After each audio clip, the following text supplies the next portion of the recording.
Welcome to S7N Celebrity True Crime. I'm Sanique. In part one of this episode of By Judge or Jury, we'll examine the second week of testimony in the Sean Diddy Combs trial. This is a recap of the events that took place.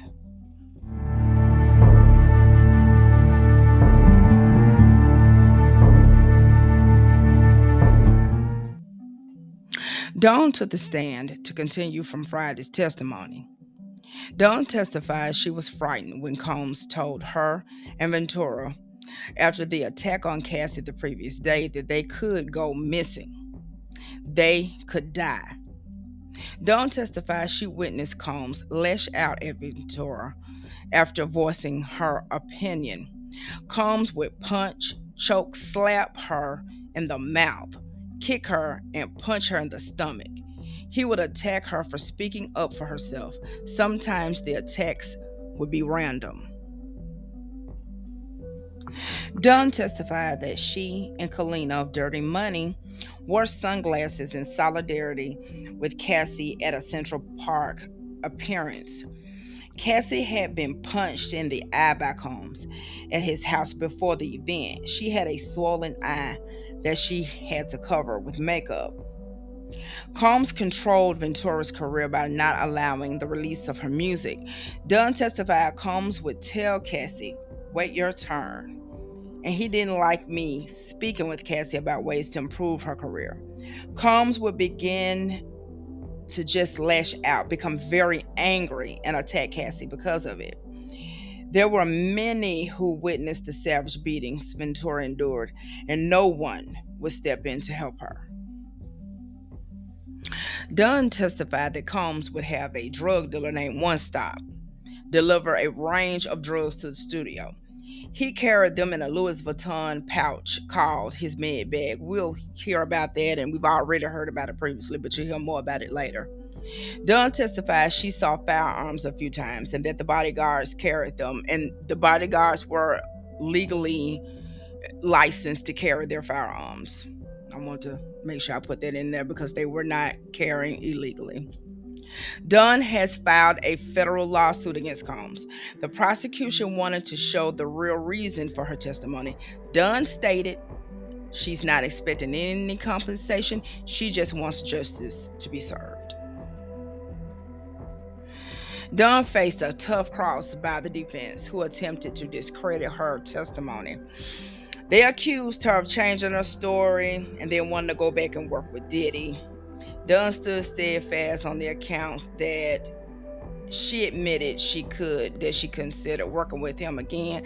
Her career's been kind of up and down. I mean, she hasn't really catapulted into stardom like I'm sure she desired. She is very talented, but it kind of seems like it went a little flatline for after the Dirty Money project. So I totally see why she would want to go back and work with Diddy. I mean, we are working because we have bills. So that's more likely the reason.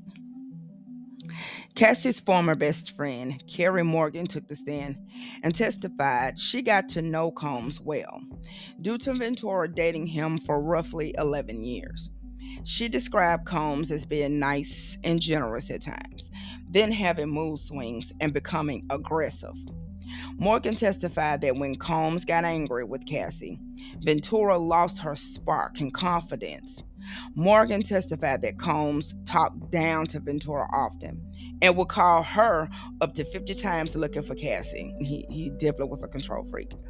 Morgan testified to seeing Combs assault Ventura twice, once in Jamaica and once in Los Angeles. Morgan testified that Combs would attack Ventura unprovoked. They were in Jamaica vacationing and Combs joined in the middle. Cassie went to the bathroom and Combs felt she was taking too long, went into the bathroom and attacked her. Morgan stated she heard Cassie screaming. She went to the long hallway and saw Combs drag Cassie out on the floor by her hair. Combs drug Ventura outside and threw her to the ground. The two got away from Combs in a golf cart, then hid in a ditch. Combs searched for them most of the night. The way he treated this girl, he was like an abusive parent. You know, he was like, do as I say or you're going to pay the consequences. I mean, you shouldn't treat your child like that either. Being abusive. You shouldn't be abusive of anybody, but I mean, he didn't treat her like an adult. He didn't treat her like a equal or like a partner. He just treated her like she was just beneath him. It's just despicable behavior. Morgan testified the second attack was in LA at a home in the Hollywood Hills Combs rented. Morgan saw Combs hit or kick Ventura. Morgan asked Ruben, the security guard, to do something, and he refused. Girl, he wasn't going to jump in. I think it was already established that none of the security jumped in and intervened when he was, going to pound town on her. They were too concerned with their money, their checks. They didn't want to lose their jobs and their positions. Morgan testified that the two ran into a neighbor's home and saw Combs driving around looking for them. Ventura went back to Combs' house. Morgan testified that she urged Ventura to leave Combs, but Cassie said she couldn't because of her job, her car, and her apartment, and he paid her allowance. Girl. It wasn't worth all it. It wasn't worth it though. Not to me, but that's just my opinion. Morgan said Ventura was frustrated because Combs was in control of her career and she hasn't received a good reason not to release an album. So I know she was just trying to endure because she really wanted the music career. I'm sure he promised her that. She liked the way she was living. Do not get me wrong. I'm not blind to that because I have seen a lot of comments and people kind of was saying, oh, I don't feel bad for her. She liked the lifestyle. Yeah, I know she did. Who wouldn't like that lifestyle? It's like a lifestyle, we could only dream of. But because someone is affording you a lifestyle of a certain caliber, it doesn't give them the right to beat the brakes off you. That's that simply is not justification for that kind of behavior. He just felt like he owned her. Basically, he was saying, hey, look, I'm paying for you. I give you the finest things in life. So you have to be my sex slave and my punching bag. And that's that. He just really just treated her like she was property, like he owned her. And that's just wrong. Morgan testified she was at Ventura's apartment in the living room listening to music. Cassie was in the bathroom. She stated Combs came up behind her, choked her, and hit her in the head with a wooden hanger landing behind her right ear. So now he's beating up the best friend. He left fingerprints on her neck. Morgan stated she went to urgent care, had a concussion, was dizzy, and vomited a few times. Morgan didn't sue, but received $30K and signed an NDA. She should have got way more than that. Yeah, $30K, that's not enough. That wasn't enough. Morgan testified that Cassie was jealous of Kim Porter because Ventura could never go to New Year's Eve because of Kim and the kids. Now, Kim was his main lady. She's the mother of three of his children, Christian and the two twins, Delilah and Jesse. And, keep it real. Cassie was the side chick. Kim's been there for years. Those two also had a history between them because he would play them against each other. He was just evil and he liked to see them go at it. So that I'm aware of the history between her and Kim. And he was disrespectful to Kim, period. Abusive and disrespectful because he ran around on her with Jennifer Lopez as well. He had a whole public relationship with Jennifer Lopez and he was still with Kim. And he didn't want Kim to date anyone either, just like he wanted to keep Cassie and date other women and cheat. And he didn't want her dating other men. But, now it seems to me Cassie didn't get the memo on that one because, she had a relationship with Kid Cudi, which that's going to come up next soon. And then this time that she spent with Michael B. Jordan. So yeah, I'm sure that was contention for the control freak. He didn't like that at all. Morgan testified she drew her line at abuse and stopped being friends with Ventura because she didn't support her after Combs attacked her. Yes, I completely see why she removed herself. She did the right thing. I can relate to that. I had a similar situation with a family member of mine. We were very close, and she had a very abusive spouse. And I mean, he was beat the brakes off you like Diddy did Cassie type of abuse. And I knew if he ever put his hands on her in front of me, it was gonna be up, and I was gonna hurt him. So either he was gonna hurt me, and then my family was gonna hurt him. So it was just gonna be a bad situation. And I talked to her. Her friends talked to her, and a lot of us had to remove ourselves. I had to remove myself. Some of her friends had to remove themselves. And like I said, we talked to her and talked to her till we were blue in the face, and she just, she didn't get it. So, you love your loved one, you love your friend, but you have to protect yourself. So you cannot allow yourself to be in that type of atmosphere. So I completely understand why Kerry removed herself. David James, a personal assistant that worked with Combs 2007 and 2009. In tears, James testified the loyalty Combs staff gives the music mogul. They treat him like a king. James spoke of an employee saying, "This is Mr. King's kingdom, and we are here to serve," which I think is amazing to have a team like that that loves you that deeply. You should also treat them in that same loving manner. Now, I'm not saying he didn't always. I know he could be very generous, but he could be very hard too, and abusive at times. It's records of him being abusive to his staff. So yeah, everybody unfortunately just doesn't deserve that kind of loyalty. Sometimes they abuse it. James testified that Combs was surrounded by heavy security, and they had Uncle Paulie to him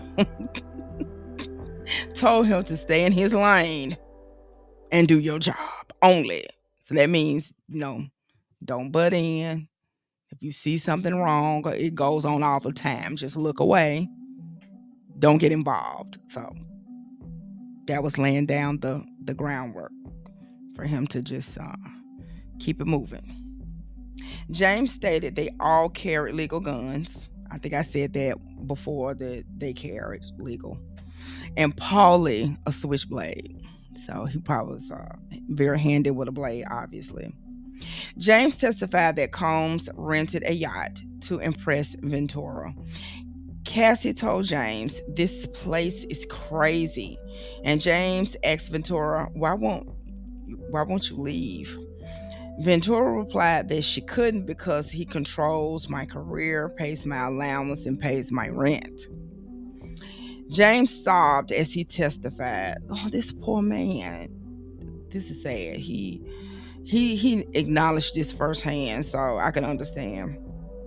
His second time spending time with Cassie, they discussed the track list she picked and was super happy. He overheard Combs speak about her to a friend, say, "She is his queen. She's my queen. And she's very moldable." And like I said, he just wanted somebody he could mold, he could train, and just do what he wants. He just really wanted a slave. He didn't want a partner. David James returned to the stand on Tuesday. He testified that Combs carried a Louis V bag with at least 10K in cash, sometimes a little more, 25 to 30 pill bottles, along with Advil, Tylenol, Viagra, and pills to increase his sperm count, water pills, Percocet, and ecstasy. He said he witnessed Combs taking them, so he never more than likely went anywhere without his little med bag. That's what he called it. He also had to buy baby oil. Astroglide, and condoms for trips in cash. Combs reimbursed him off the company books. He said he never saw violence between the two, but read on a blog that Combs hit Ventura in a nightclub. Combs went through James's computer history and said the allegation was a lie. James recalled Cassie staying at a London hotel at the time, and he would take her food often, and Ventura would always answer the door, but he noticed this time security answered, and he said that that was strange. He said once in Miami in 2008, he brought Combs' iPad at his request to their hotel. He saw Ventura in bed asleep with a strange man in the room with long hair. Combs was taking a shower. James said he left it alone. He didn't ask them about their personal affairs. James testified he was subjected to 2 lie detector tests.